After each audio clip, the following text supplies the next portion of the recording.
Muy buenas a todos y bienvenidos a un nuevo episodio de The Hustle Podcast en el que hablamos de los mejores jugadores de los Playoffs 2024.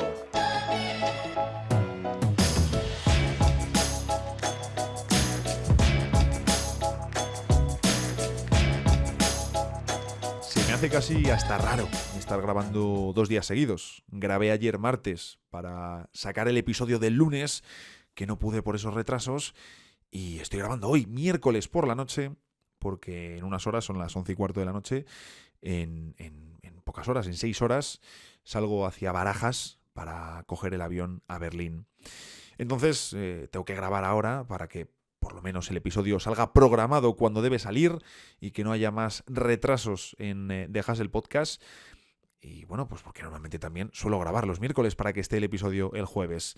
Como os digo, es miércoles por la noche. Venimos del primer partido entre Indiana Pacers y Boston Celtics y vamos esta misma noche al Dallas Mavericks contra Minnesota Timberwolves, que de hecho es muy probable que este episodio lo deje programado a la hora más o menos en la que esté terminando el partido. Por lo tanto, cuando estéis escuchando este episodio, vosotros ya sabréis lo que ha sucedido en el primer partido de las finales del oeste, pero en general, tanto de la serie entre Dallas y Minnesota como de la de Indiana contra Boston, de todo esto podremos hablar largo y tendido el lunes con todas las preguntas que me dejéis en el preguntas y respuestas del mes de mayo.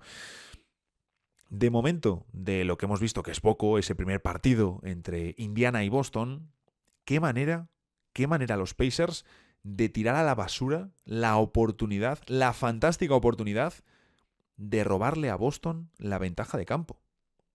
O sea, lo han tirado a la basura. 21 pérdidas en el partido. Es cierto que muchas provocadas por la gran defensa de los Celtics, pero muchas otras, amigos, han sido muy evitables. Pérdidas muy tontas. Sobre todo las dos últimas de Haliburton. Hay una muy evidente, ¿no? Antes del triple de Jaylen Brown. Creo que de hecho venían de un fallo de Tatum. Y esa pérdida es la más clamorosa de las de Haliburton. 21 pérdidas totales, como os decía. Y sí, hay que darle mérito a la defensa de Boston, pero como equipo tienes que mirar en qué puedes progresar. Sabes que vas a tener todas las noches un auténtico rodillo como es la defensa verde delante. No puedes regalar esos balones. Ellos ya te van a provocar pérdidas, ya te van a provocar malos tiros. No puedes regalar balones tontos. En fin, muchas ganas de la serie entre Dallas y Minnesota. Estamos todos igual, por supuesto. Ya había ganas la de Denver y los Wolves. Y ahora tenemos que seguir explorando un poquito, ¿no?, qué es este equipo de Minnesota. De momento, lo que llevamos visto en estos playoffs es verdaderamente fascinante lo que estamos viendo del equipo entrenado por Chris Finch. Pero hay que ver más cosas. Por ejemplo, ahora que se enfrentan a Doncic y a los Mavs, lo primero, el estado físico de Luka, que ha tenido ahora unos cuantos días más de descanso, fundamental para la eliminatoria. Y claro, vamos a ver a Luka contra los Jaden McDaniels, Alexander Walker y compañía. Va a ser muy interesante ese duelo de una defensa tan física y que, por ejemplo, ha hecho mucho daño a Jamal Murray. Pero claro, Doncic es otro perfil de jugador. Tengo muchas ganas de ver cómo se enfrenta Luka a los especialistas de Minnesota, pero también de ver qué sucede cuando se quede, por ejemplo, emparejado con Karl Anthony Towns en cambios y con Naz Reid, al que le hemos visto defender de forma fantástica a jugadores perimetrales de Denver, a Jamal Murray, sin ir más lejos, por ejemplo. Y sobre todo, un nuevo episodio de Luka Doncic contra Rudy Gobert en el pick and roll. Un basket champán, que diríamos. Y por supuesto, Kyrie Irving contra Anthony Edwards va a ser su primer emparejamiento. Quiero ver un poquito cómo reparten los Timberwolves y en general qué plantean a nivel defensivo, porque a Oklahoma le ha salido muy mal lo de flotar a Derrick Jones Jr. Le han terminado dando alas a uno de los peores tiradores de los Mavericks, pero esa precisamente ha sido una de las claves, uno de los clavos en el ataúd de Oklahoma. PJ Washington, que ha sido fundamental para el triunfo de los Mavericks, no va a tener tantas ventajas en esta serie contra Minnesota como las que ha tenido contra Oklahoma City Thunder. De hecho, puede ser una serie en la que tenga problemas en cuanto a emparejamiento de tamaño, de físico. Ahí debería tenerlo mucho más complicado. y vamos a ver si consigue, por el lado contrario, mantener sus buenas rachas de tiro, que sí que me parece que va a ser mucho más importante. Está por descontado la entrega física y el trabajo cerca de los aros en el rebote, donde ahí necesitan a Washington, pero van a necesitar más que nunca que meta los tiros exteriores para obligar a ciertos jugadores de Minnesota a llegar fuera del perímetro y desproteger posiciones interiores. Me hago la pregunta también de si Minnesota le dará a Luka Doncic el tratamiento Jokic, es decir, dejarle, entre comillas, el 1 contra 1 y aislar al resto, evitar que Luka pueda alimentar a los PJ Washington, a los Gafford y a los Lively cuando busque entrar y pisar pintura, que no pueda alimentar a lo mejor a determinados tiradores de Dallas, pero claro, hablábamos antes de lo de flotar a Derrick Jones Jr., cómo le ha salido a Oklahoma. Minnesota hemos visto cómo han ido combinando diferentes defensas, pero han pasado por el 1 contra 1 a Jokic, hemos visto también las dobles marcas y todo les ha salido bastante bien. Luego en la ejecución, Denver podía meter más o menos. En general, lógicamente, ha terminado saliendo mejor el plan a Minnesota. Pero tengo curiosidad, porque espero un tratamiento no tan exagerado como el que le ha dado Oklahoma precisamente al ataque de Dallas, y luego que Minnesota ha demostrado rotar mucho mejor que los Thunder. Oklahoma sí que llenaba la pintura, luego rotaban bien, pero claro, ya era un tiro liberado y cómodo de Derrick Jones Jr. No creo que con los Timberwolves vaya a ser exactamente igual. Pero lo dicho, muchísimas ganas de las dos eliminatorias. A ver si Indiana nos alimenta y nos da una serie muy interesante contra Boston. Y obviamente de lo que más esperamos es de Minnesota y de Dallas Mavericks. Pero hoy no toca hablar de las finales de conferencia. Como digo, el lunes y a lo largo de la próxima semana y media vamos a tener tiempo de sobra. Hoy vamos a hablar de otra cosa. Y además creo que es el momento perfecto para hacerlo. Bienvenidos a Dejas el Podcast.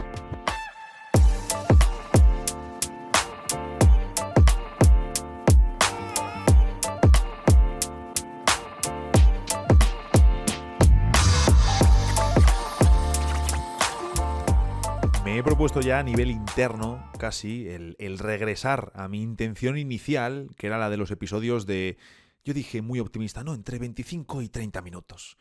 Haciendo ahora 3 secciones, entre la reflexión de las introducciones, el tema principal y la sección que toque, si no me la fumo, claro, ¿cómo narices voy a hacer 25 o 30 minutos con todo lo que hablo? Si es técnicamente imposible, pero mi intención, como os digo, es regresar un poco a esa línea de los 30 minutos o alrededor de, que no sea ya alrededor de los 45 o una hora, que es lo que viene sucediendo últimamente. Y creedme, no es por un tema de que a mí no me guste llegar a tantos minutos hablando, sino pues por el plan que tenemos aquí en Dejas el Podcast. En fin, que me enrollo, hablo de muchas cosas y luego me quejo de que se me va de tiempo esto. El año pasado, uno de los episodios que más os gustó en el podcast fue precisamente el de mejores jugadores de los playoffs. Y fue un tema que me apunté 100% para repetir este año.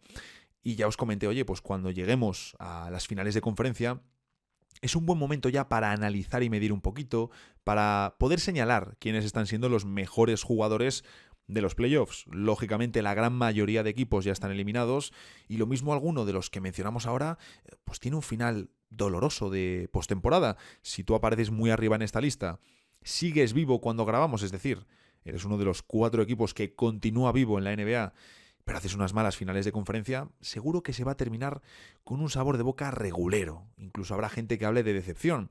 Pero imaginad, si Anthony Edwards tiene una serie comprometida con el tiro ante los Mavericks y no está en sus cifras habituales, tampoco podemos hablar de un fracaso o de una decepción. Primero, por supuesto, por la edad. Segundo, porque decidme qué estrella relevante no tiene al menos una serie de playoffs en la que no haya estado acertado con el tiro. Ojo, no estoy diciendo jugar mal, estoy diciendo estar poco acertado con el tiro, que son cosas diferentes. Están relacionadas, pero son diferentes y no tienen por qué ir siempre de la mano. Que en ocasiones aquí en el baloncesto parece que solo puedes impactar en los partidos con puntos. Se puede impactar de muchas maneras, aunque evidentemente lo que hace que ganes los partidos es que tú metas la pelota en el aro más que el rival. Bueno, en puntos, ya sabéis a lo que me refiero. En fin, creo que es un buen momento para hacer el repaso y, como os digo, vamos a repartirlo en un pequeño tier list de 5 niveles en el que, de hecho, venía montándolo y digo, oye, sería interesante, cuando estaba antes haciendo ahí mis cábalas de qué jugador estaba en qué nivel y doliéndome por tener que bajar algunos, he dicho, oye, sería interesante meter en una sección de estadísticas, que ya sabéis que es la sección más maltratada con diferencia de este podcast, aprovechar un lunes tonto, el próximo no, ya os digo luego por qué, aprovechar un lunes tonto y meter en la sección de estadísticas una de los jugadores más decepcionantes de los playoffs 2024. Nombres tenemos unos cuantos, hay algunos prácticamente unánimes, y es curioso, uno de ellos sería Devin Booker. ¿Cómo puede pasar un jugador en unos playoffs de ser no quiero decir el mejor, de ser uno de los mejores jugadores de los playoffs a en los siguientes ser uno de los peores, ¿no? Y de esto hemos hablado en alguna ocasión cuando, por ejemplo, hemos hablado de esa imagen que había de Kyle Lowry de Kyle Lowry es un perdedor, con Kyle Lowry no se puede ganar. Los Raptors ganan un anillo y Kyle Lowry es uno de los bases más infravalorados de toda la NBA, ¿no? Cómo cambia la percepción que tiene la comunidad NBA o la gente sobre determinados jugadores. Bueno, pues Devin Booker, que el año pasado fue objetivamente uno de los mejores jugadores de todos los playoffs, este año es objetivamente uno de los jugadores más decepcionantes de todos los playoffs. ¿Es más lo del año pasado o es más lo de este? Yo creo que más lo del año pasado, o que se acerca más su versión a eso, sin ser quizás tan exageradamente eficiente como fue, sobre todo en la serie contra Denver, pero no nos debemos dejar llevar tampoco en exceso. En exceso. Una cosa es que haya un patrón, que puedes decir, ostras, pues si D'Angelo Russell ha hecho 2 años decepcionantes con los Lakers y que ha fallado en las mismas cosas, pues quizás sí que haya un punto de preocupación. Pero que un jugador haga una mala serie es algo completamente normal.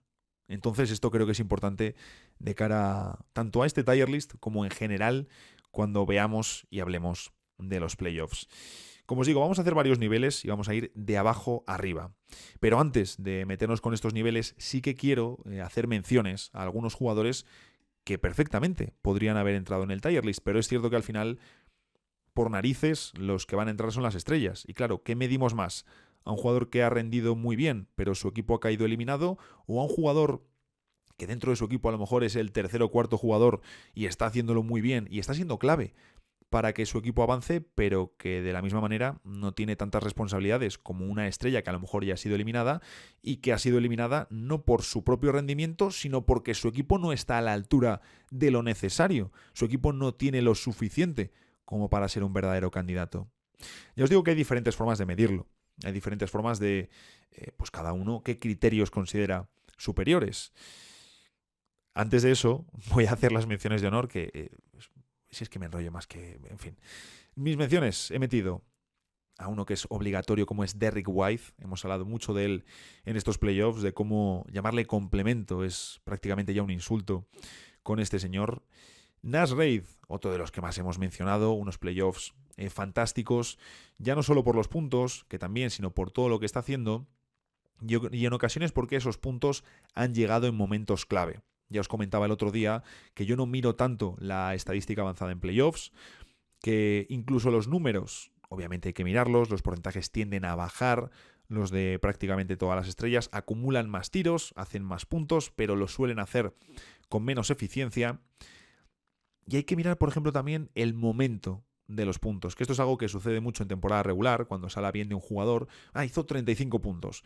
¿Qué ocurre? Y a lo mejor lo está contando un creador de contenido de España, con toda la buena fe, o a lo mejor no, y te dice, ha hecho un partidazo, ha metido 35 puntos, pero en el último cuarto a lo mejor ha estado muy mal, y ha perdido varios balones, ha estado poco acertado, pero la noche, la estadística en el box score, tú dices, lo ha hecho muy bien. Bueno, eso en temporada regular puede colar, la gente puede no enterarse, pero en playoffs es muy importante cuándo llega ese rendimiento.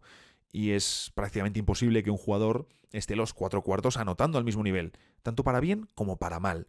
Por lo tanto, si tú metes 28 puntos en un partido, hay que ver lo ajustado que ha estado ese partido y cuándo has metido tú los puntos. Eso es muy importante. Si tú los 3 primeros cuartos has estado a un nivel fantástico, en el último cuarto el partido se aprieta, tu equipo te necesita, tú fuerzas los tiros, fallas más, cometes pérdidas, sí, la estadística va a decir que han sido 28 puntos, pero viendo el partido, te vas a quedar con esa sensación. Pues Naz Reid ha sido un jugador que ha metido puntos importantes en momentos clave, que ha liderado a su equipo incluso en últimos cuartos.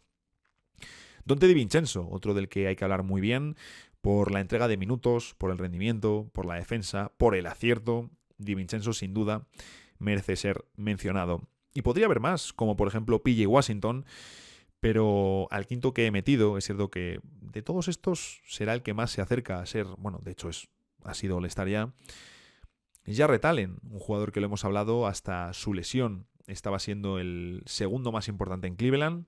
Luego, por lo menos, Evan Mobley en ataque ha empezado a hacer más cosas contra Boston, pero bueno, es cierto que es un jugador al que han echado mucho de menos los Cavs y que también le meto un poco por el hecho, me hubiese gustado poder verle más, sin ninguna duda, ver cómo hubiese sido la serie contra Boston con Jarrett Allen en cancha y con Porzingis también, pero me ha gustado sobre todo Jarrett Allen, que a mí siendo un jugador que soy fan de este jugador, si fuese un general manager, en función de tu equipo, claro, me gustaría tener a Jarrett Allen en mi plantilla.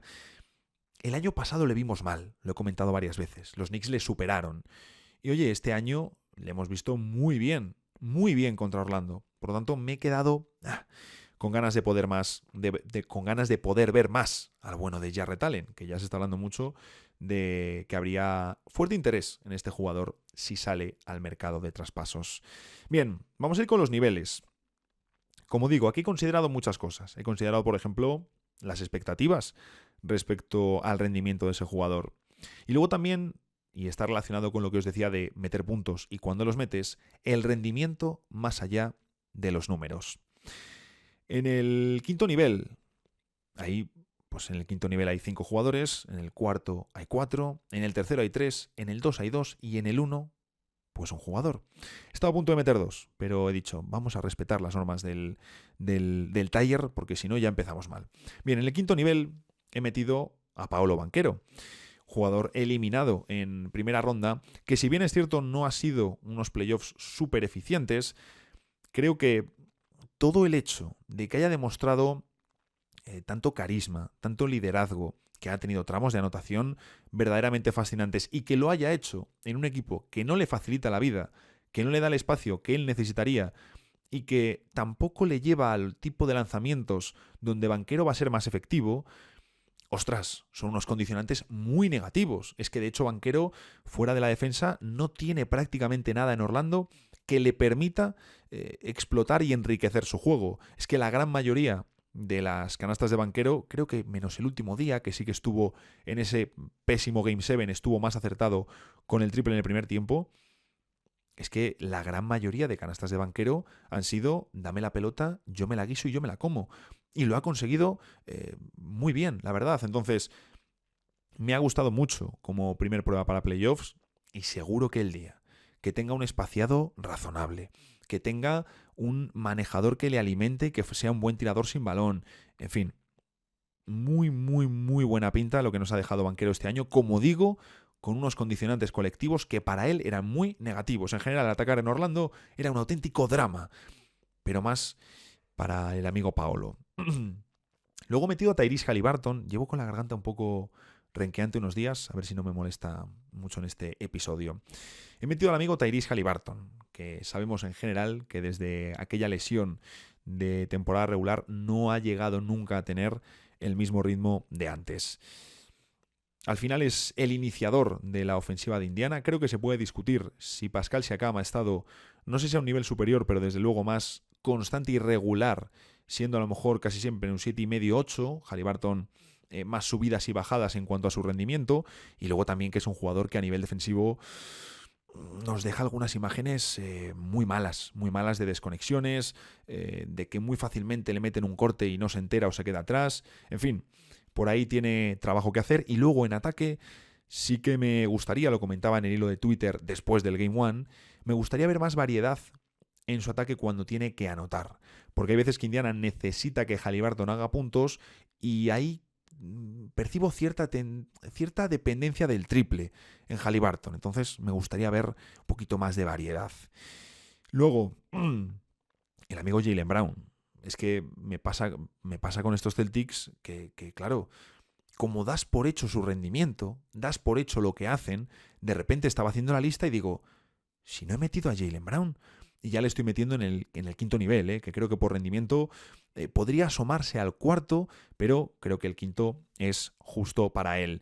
Luego Pascal Siakam, un poco lo que comentaba con Haliburton. A mí me parece, lo comentamos cuando se hizo el traspaso, el fit era ya muy interesante y creo que Siakam está dando a Indiana justo lo que se esperaba que diese, tanto en adelante como en defensa, sobre todo en ataque, donde les da más variedad, sin ser Siakam un jugador de muchísimos recursos. Hace muy bien una serie de cosas muy limitadas, pero en esos aspectos sabe anotar. Y contra los Celtics, además, tiene varias situaciones en las que tiene ventajas, tiene que explotarlas. Así que, sobre todo sin Porzingis, vaya. Con Porzingis la película cambia mucho, pero tiene que aprovechar que no está Kristaps en la ecuación.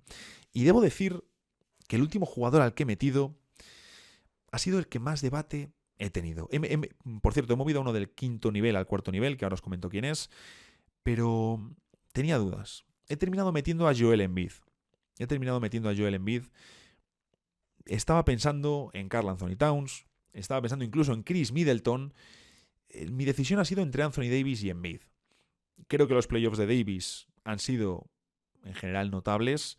Ha tenido pues las típicas suyas de desaparecer en últimos cuartos y luego ese último partido donde recibe un golpe y ya pues el final del encuentro, por desgracia, no lo puede jugar en plenitud física.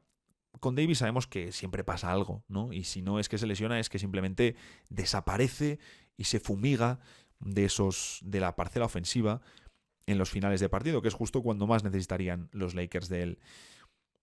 Y luego Joel Embiid decía, ostras, sí, numéricamente impresionante. También momentos que le ves jugar y dices que nadie le puede defender, ¿no? Entre la cantidad de faltas que saca y que de por sí es muy difícil defenderle. Pero claro, también es cierto que en playoffs yo esperaba algo más.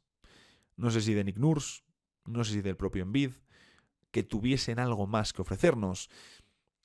También es cierto que a los Sixers que hemos visto en playoffs son los Sixers que hemos visto en temporada regular. Sí, han echado mucho de menos, por ejemplo, a de Anthony Melton, un jugador que era importante, muy importante para ese puesto de 2. Pero Melton no es la diferencia entre que Embiid sea un jugador que empiece a trasladar mejor su dominio de temporada regular a playoffs. Y llevando ya todos los años que lleva en la liga, hicimos un episodio dedicado a él, la maldición de Joel Embiid, recientemente. Claro, uno ya tiene que preguntarse eso. Ostras, es que Embiid no traslada ese dominio a playoffs por su estilo de juego, por cómo juega, porque en playoffs también las defensas se cierran, le colapsan más la pintura y él no es un pasador, te diría que ni bueno para el nivel que es. Es decir, hablando de una estrella que recibe dobles marcas, que tiene que saber encontrar a sus compañeros, Embiid tiene problemas en la distribución. No hemos visto un progreso ahí. No te estoy hablando de que termine siendo Nikola Jokic. Es que no hemos visto, por ejemplo, un progreso como el que ha tenido Bam Adebayo. Que, ojo, tampoco es lo normal, ¿eh? Tampoco es lo normal. No tiene un jugador por qué progresar siempre en todas las categorías de jugador, precisamente. Pero Joel Embiid,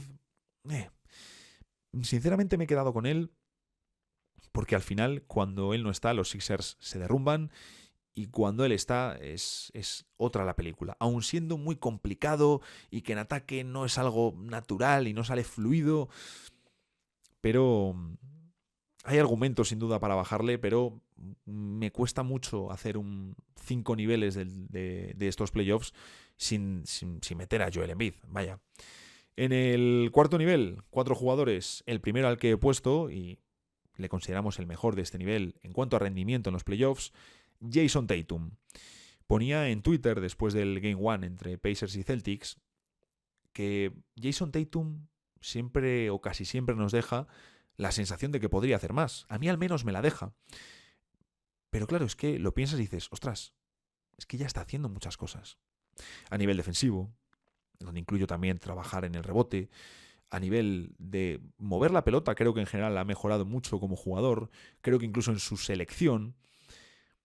Y también volvíamos un poco a lo de antes de no solo los puntos que anotas y la eficiencia, sino cuándo los anotas. O por ejemplo este día en el que Branson falla 11 tiros seguidos contra Indiana.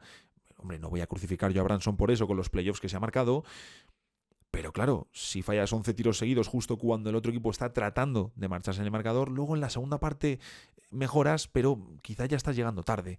Y esos 11 fallos consecutivos han sido letales por el tramo del partido. El caso es que Tatum hace muchísimas cosas. Muchísimas cosas. Y creo que también ha mejorado su selección en momentos importantes. Al menos en lo que llevamos de playoffs, que es cierto que claro, los rivales de Boston pues tampoco han sido los mejores, pero ¿qué hacen los Celtics? Pues ganar al que tienen enfrente, ya está, no hay mucho más. Tatum cuarto nivel, y no le meto en el tercero porque creo que ha habido jugadores que han estado mejor, perfectamente podría haberlo estado y cambiarle por otro de los jugadores, pero también es cierto que sus porcentajes en tiro exterior no están siendo los mejores, ahí sí que le podemos sacar un poquito, incluso sabiendo que en playoffs la mayoría de estrellas bajan su acierto. Pero bueno, creo que es una posición más que justa para Tatum. Luego Kyrie Irving, que sí que es cierto que está teniendo unos números muy eficientes.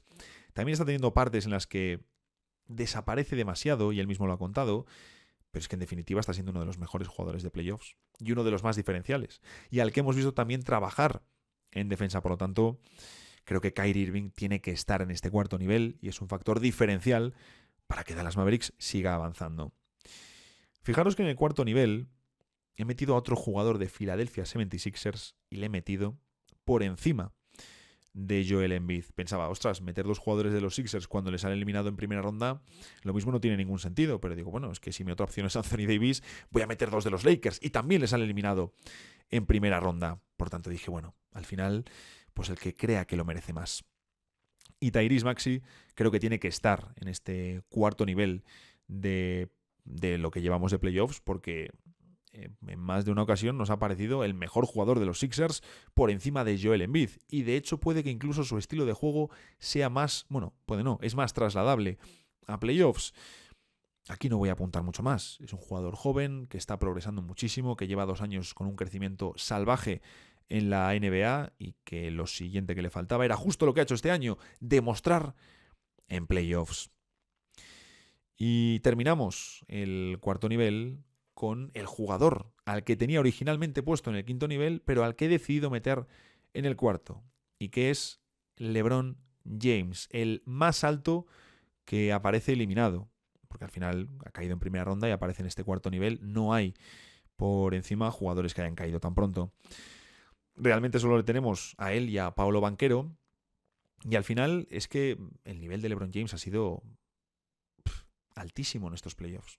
Altísimo. Ya incluso sin considerar la parte de la edad. Ha sido uno de los mejores jugadores de estos playoffs. Y realmente tiene por delante, si queremos, podemos contar a Tatum, Irving, Maxey, los de los siguientes niveles, que no quiero desvelar todavía, aunque os hacéis una idea. LeBron puede ser perfectamente entre el octavo y el décimo primer jugador. Por ahí puede andar en lo que llevamos de playoffs. Y si no está más arriba es porque su equipo no ha llegado más lejos. Pero el rendimiento de LeBron, y luego ya metes lo de la edad, está siendo de los mejores, o ha sido de los mejores de estos playoffs. Y a mí personalmente, como aficionado, como seguidor de LeBron James, me ha dolido ver que el que se queda corto no es él, con casi 40 años, sino su equipo, que vaya te la tiene. En fin, tercer nivel, Jalen Brunson. Este me ha dolido, ¿eh? Me ha dolido tener que dejar a Brunson en el tercero, pero como os digo, quería respetar los niveles de un jugador en el primer nivel, 2 en el segundo, y he bajado a Brunson. He bajado a Brunson en parte porque de los 4 mejores jugadores de playoffs, creo que él está un poquito por debajo de los 2 mejores, pero luego el otro con el que podemos discutir si ha sido mejor Brunson o este tipo, Brunson ha caído eliminado y el otro sigue vivo. Por lo tanto, ese es el motivo para bajarle. No hay más. Si pudiese meterle en el segundo nivel, metería a Jalen Brunson en ese nivel, porque ha sido una pasada. Contra 2 defensas diferentes. Es cierto que me hubiese gustado verle contra un equipo que tuviese un gran especialista en el puesto de 1-2. Véase, por ejemplo, unos Boston Celtics con Jrue Holiday y con Derrick White. Me hubiese gustado ver cómo funcionaba, pero los playoffs de Brunson es una pasada verle jugar, porque técnicamente es una maravilla este tipo. Cómo juega con sus pies, cómo controla el bote, cómo utiliza el cuerpo, cómo pasa los bloqueos, en fin, es una maravilla verle en acción, el jugador más importante de los Knicks en lo que llevamos de siglo, y en fin, una delicia verle jugar. Luego también he anotado a Donovan Mitchell, tiene que estar aquí en este tercer nivel, de los mejores jugadores de todos estos playoffs, sin ningún tipo de duda. Justo cuando yo venía durante toda la temporada hablando de, ostras, el Mitchell Sistema, a ver si el Mitchell Sistema funciona, pues mira, se ha funcionado el Mitchell Sistema. No porque el resto lo hayan hecho bien, que de hecho es precisamente lo que ha fallado en Cleveland, pero el nivel de Mitchell ha sido muy alto, de auténtico jugadorazo en estos playoffs. Y cierro el tercer nivel con el jugador que podríamos intercambiar con Jason Tatum perfectamente, como es Shai Gilgeous-Alexander. Luces y sombras, también quiero recompensar el hecho de que ha tenido un rival más exigente en segunda ronda que lo que han tenido enfrente los Celtics. Y Shai es cierto que ha tenido altos y bajos. En la serie contra Dallas hemos visto algún oscuro un poco feo, pero también es el más joven de todos estos. Entonces, creo que también hay que recompensar el hecho de que es el líder del equipo más joven llegando a playoffs y, oye, luego ha dado la cara y ha estado muy bien en el tramo final contra Dallas. Poco podemos decir aquí. Realmente Oklahoma, si ha perdido su eliminatoria, no ha sido por un mal rendimiento de su gran estrella. Y entramos en los dos últimos niveles donde creo que los nombres, vamos, los sabéis sin que yo los diga. En el segundo nivel meto a Anthony Edwards, que le aventajo ligeramente sobre Branson. Diría que por su trabajo defensivo, porque a nivel defensivo marca diferencias, incluso cuando tiene una mala noche. Ha mejorado como pasador, aunque todavía tiene lecturas simples que no hace de la mejor manera, y porque está apareciendo como una estrella con sus puntos cuando su equipo más lo necesita, ¿no? Por lo tanto, Anthony Edwards está aquí, no hay ningún tipo de duda, pero no está a la altura todavía, ni por rendimiento, ni por trascendencia. Bueno, aunque en trascendencia mediática, cuidado, pero no está todavía al nivel de las dos estrellas a las que he metido por delante. En el segundo nivel, pero como opción A dentro del segundo escalón, está Nikola Jokic, al que valoré incluso poner a Luka Doncic y a Nikola Jokic en el primer nivel y a Jalen Brunson y a Edwards a los dos en el segundo. No me hubiese parecido mala tampoco, pero como digo, al final he optado por seguir las reglas que he puesto yo en el propio tier list. Jokic, el partido de los 40 puntos con 60% en tiro, pasa a la historia como uno de los más dominantes que hemos visto, sin ningún tipo de duda, y ha sufrido a la defensa de los Timberwolves. La ha sufrido. Aún así, ¿qué vamos a decir de este Nikola Jokic? No eres un 3 veces MVP de la NBA por casualidad. Y el Joker lo ha vuelto a demostrar. Denver necesita rodearle mejor, añadir alguna cosita, pero mientras Jokic siga así, Denver seguirá en la lucha por títulos. Porque es un jugador, vamos, absolutamente diferencial, salvaje e histórico. Cualquier término con él se nos queda corto. Y por último, Luka Doncic, que alguno me podrá decir, ostras, pero a nivel de números su acierto no está siendo el mejor. Sí, tenéis toda la razón, pero si miras el acierto de otros jugadores, tampoco está siendo muy diferente. De hecho, de los de arriba, Shai quizás es el que tiene mejor acierto, por ejemplo, en triples, tirando menos también que los demás. Pongo a Luka de 1 porque al final lo que condiciona al rival es una locura. Es una locura lo que condiciona a Luka al rival. Incluso en un mal día, incluso estando lesionado, que lo está y está jugando estos playoffs con muchos problemas, Luka sigue suponiendo para el rival un condicionante enorme, enorme. Y un mal día de Luka es mejor que un día promedio de la gran mayoría de estrellas en la NBA. Y esto es una barbaridad. Y lo hacen muy poquitos jugadores. Por lo tanto, considerando la atención que tiene de las defensas rivales, considerando también los rivales que está teniendo en estos playoffs, que están siendo exigentes, su rendimiento lesionado y que sigue jugando pues el mejor jugador del mundo junto a Nikola Jokic. A Jokic le doy la ventaja en cuanto a mejor jugador del mundo. Doncic está medio escaloncito por debajo, pero en estos playoffs yo pongo a Luka de 1.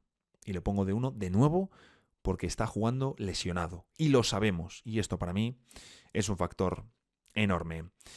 En fin, que al final, como os digo, en este tipo de tier list es muy relativo porque entra como digo, tema de expectativas, los porcentajes, que lo vuelvo a decir en playoffs, suelen bajar y todo tiende a ser muy relativo. Pero bueno, sería muy interesante, como os decía, hacer el de decepciones, con Devin Booker seguro, con Franz Wagner que le podríamos meter y hablar de, por ejemplo, Kevin Durant, aunque hay otros nombres que seguro podemos sacar a la palestra, incluido el de Joel Embiid, por mucho que esté en el quinto nivel.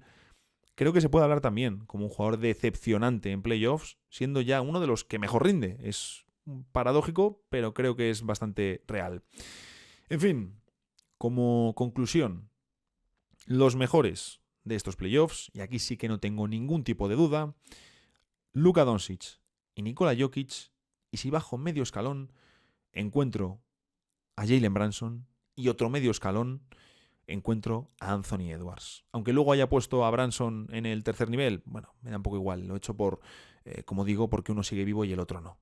¿De acuerdo? No pasa nada. Sí que tengo claro que Doncic, Jokic, Brunson y Edwards son los 4 mejores jugadores de lo que llevamos de playoffs 2024.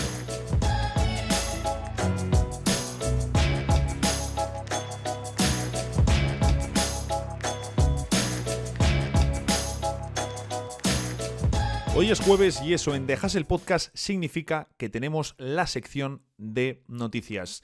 Traemos hoy 3 temitas de actualidad bien interesantes y cargados como de costumbre. Vamos con ellos. Orlando Magic tiene interés en firmar a D'Angelo Russell. Una información de Kelly Iko en The Athletic en la que nos habla del interés de Orlando en el exjugador de Los Ángeles Lakers. No podemos decir todavía que sea exjugador de los Lakers, pero sí que es cierto que con esa opción de jugador que tiene de 18,7 millones, Russell tiene en su control lo que va a pasar con su futuro. Vaya, lo que se supone que va a suceder es que él va a rechazar esta opción de jugador para salir al mercado de agentes libres. Y ahí habría varios equipos que estarían interesados en él. La pregunta es sencilla. ¿Tiene sentido D'Angelo Russell para Orlando Magic? Lo cierto es que encaja por edad. Al final hablamos de un jugador de 28 años que en teoría está en su prime y que tiene por delante todavía varios años de gran rendimiento. Como digo, en teoría tienen que ser los mejores años de rendimiento de su carrera. Por edad encaja, Orlando es un equipo joven que también necesita añadir algún jugador más hecho para poder competir. Por lo tanto, mientras los Banchero, Wagner, Jalen Sachs y compañía van creciendo, van madurando, D'Angelo Russell entraría en sus 30. Por edad, encaja. Luego, Russell es un playmaker que no es tampoco muy playmaker. Al final, él más es un anotador. Y en los partidos en los que marca diferencias lo suele hacer con sus puntos. Rara vez vemos a Russell siendo un jugador que marca diferencias por lo que genera para los demás. No significa, por supuesto, que no pueda asistir o que no sea un jugador que no haya destacado en el pasado como pasador. A mí, por ejemplo, en la NCAA me gustaba mucho cómo llegaba D'Angelo Russell en su versión pasadora en Ohio, si no me equivoco. Pero lo que os digo, en la NBA lo que ha desarrollado es más la parte anotadora. De la parte de ser un gran playmaker, ahí no le hemos visto nunca ser un jugador destacado. Pero ¿qué ocurre? Que precisamente por esto es un perfil que encaja en Orlando. Es decir, Paolo Banchero ya es un generador que tiene que ir creciendo para generar a los demás. Franz Wagner ya es un generador que tiene que ir creciendo para generar a los demás y que vamos a ver cómo evoluciona con el tiro exterior, que ahí sabemos que tiene problemas. ¿Y qué ocurre? Que D'Angelo Russell, siendo un playmaker, es que playmaker no me gusta utilizarlo con él, pero más bien un manejador, un amasador de pelota, es más un anotador. ¿Y qué ocurre? Que encaja porque él es un tirador sin balón. Entonces, esto es muy interesante para Orlando, incluso considerando que en playoffs su rendimiento baja o ha bajado de forma muy alarmante en lo que a cierto exterior se refiere. Pero el hecho de poder jugar sin balón, ese juego off-ball que siempre se dice, resulta clave en un proyecto donde las estrellas son Paolo Banchero y Franz Wagner. ¿Tiene sentido para Russell? Bueno, es un equipo joven al alza, donde él sería la segunda o la tercera opción en ataque, tras Banchero, lógicamente, y luego en función del día con Wagner. Dependería mucho del día, de la serie, de las ventajas, etcétera, etcétera. Luego también, un aspecto muy positivo para Russell es que se vería rodeado de una defensa de élite, rodeado por jugadores que son top atrás. el propio Jalen Sachs, Franz Wagner, Paolo Banchero y Wendell Carter Jr. Es que es un quinteto donde claramente el peor defensor sería Russell, pero estaría rodeado de jugadores muy potentes atrás que le puedan tapar sus carencias. Y luego, algo que para mí es clave, y es que se trata de un destino muy poco mediático, de un mercado de los pequeños de la NBA como es Orlando, que creo que es justo lo que necesita D'Angelo Russell para reencontrarse consigo mismo, para sacar sus mejores sensaciones después del complicado paso por Hollywood. Bien, tiene sentido para ambos, pero ¿dónde podría no encajar el acuerdo? Pues primero en el salario que pedirá D'Angelo Russell. Yo entiendo que Orlando le tenga entre sus opciones, pero si a mí me pide más de 25 millones por año, por mucho que ahora suba el límite y tal, a mí me pide más de 25 millones por año y con el rendimiento que ha dejado en playoffs, yo no se lo pongo encima de la mesa. Prefiero ponerle, por ejemplo, 18 millones a Tyus Jones al año. Yo lo prefiero. Y también porque estoy confiando en los míos. Es decir, que Russell no viene, perfecto. Confío en Jalen Sachs, confío en Wagner, confío en Banchero, confío incluso en Anthony Black desde el banquillo. Y ya el año que viene, con espacio salarial, me voy a por otro jugador. Pero no me voy a volver loco por D'Angelo Russell. Eso lo tengo muy claro. Y luego las dudas lógicas con su rendimiento de playoffs. Primero por la defensa, que hemos visto imágenes bochornosas en playoffs. Todos los jugadores cometen errores, todos en algún momento pueden tener un despiste, que te superen, es normal. Pero Russell ya empieza a ser sospechoso habitual, que diríamos. Y luego el tema del tiro de tres. Si a ti principalmente te quieren porque eres un anotador, porque eres una amenaza en el tiro sin balón, y luego no la metes, pues es que estás perdiendo tu principal activo como jugador. Entonces, como os digo, entiendo que Orlando tenga interés, pero no debería ser ni de lejos su primera opción en el mercado. La NBA está finalizando el nuevo acuerdo de derechos televisivos. Finalmente van a estar, o apuntan a estar, ESPN, Disney, NBC y Amazon. Se habla de un acuerdo que le reporte $7.000 millones por año a la NBA, donde pues estas tres cadenas se van a repartir. ESPN pagará 2,8, pues casi 3.000 millones de euros por el paquete A. ¿Qué significa el paquete A de derechos NBA? Este paquete incluye las finales de la NBA, las finales de conferencia, partidos en prime time de la semana y, la WNBA y probablemente reparto de los derechos internacionales. Que eso, ya tendremos que ver un poquito qué significa exactamente porque a mí no me queda del todo claro y estaba buscando un poco qué significa. Luego la NBC paga 2,6 por el paquete B, que incluye este paquete el programa Basketball Night in America, que será los domingos, o es los domingos por la noche tras acabar la temporada de la NFL, 2 ventanas de prime time por semana, las semifinales de conferencia y una de las finales de conferencia. Y por último, Amazon, que va a pagar entre 1,8 y 2,2, no se tiene clara la cantidad, por un paquete que incluye el In-Season Tournament, el Play-In Tournament, la primera ronda de los playoffs, la WNBA y derechos internacionales. Como digo, me genera curiosidad e interés eso de los derechos internacionales. Lo mismo tengo que enviarle un correo a Amazon y ver un poquito qué va a pasar, qué va a suceder. Sabemos que aquí en España está Movistar, pero oye, hay que enterarse, ¿no?, de estas cosas. Y luego, claro, está la gran cuestión de fondo, porque la NBA y Warner, donde está Turner Sports, TNT, llevan siendo socios más de 40 años. Más de 40 años. Es donde tenemos el mítico programa con Shaquille O'Neal, con Ernie Johnson, con Charles Barkley. Un programa que es mítico y que apunta a su última temporada. Pues bien, si la NBA cierra este acuerdo con ESPN, Disney, NBC y Amazon, luego llevará el acuerdo a Warner para que Warner pueda igualar. Pero aquí es donde entra la movida. Porque ¿qué pasa si en Warner Bros. Deciden igualar? Cosa que no se tiene claro. Si en Warner Bros. Deciden igualar, hay disputa. ¿Qué ocurre? Que al parecer, según han informado en varios medios, además especializados, y un par de días muy mal con las palabras, especializados en este tipo de contenidos, nos señalan que al parecer desde la NBA creen que pueden elegir con cuál se quedan. Es decir, que si Warner iguala, luego la NBA diría, vale, pues me quedo con el que ya hemos firmado o con el igualado. Y ahí todo apunta que irían con el firmado. ¿Qué ocurre? Que desde Warner están convencidos de que están bastante bien protegidos por el lenguaje del contrato. ¿Esto qué significa? Básicamente, que si la NBA llega al acuerdo con Disney, Amazon y NBC, llegan al acuerdo y se lo presentan a Warner Bros. Y les dicen, tomad, igualad, como Warner iguale, puede haber movida. Hablo de que lo mismo hay jaleo a nivel de que haya algún tipo de demanda y acabe el caso en los tribunales. Vamos a ver qué sucede con esto.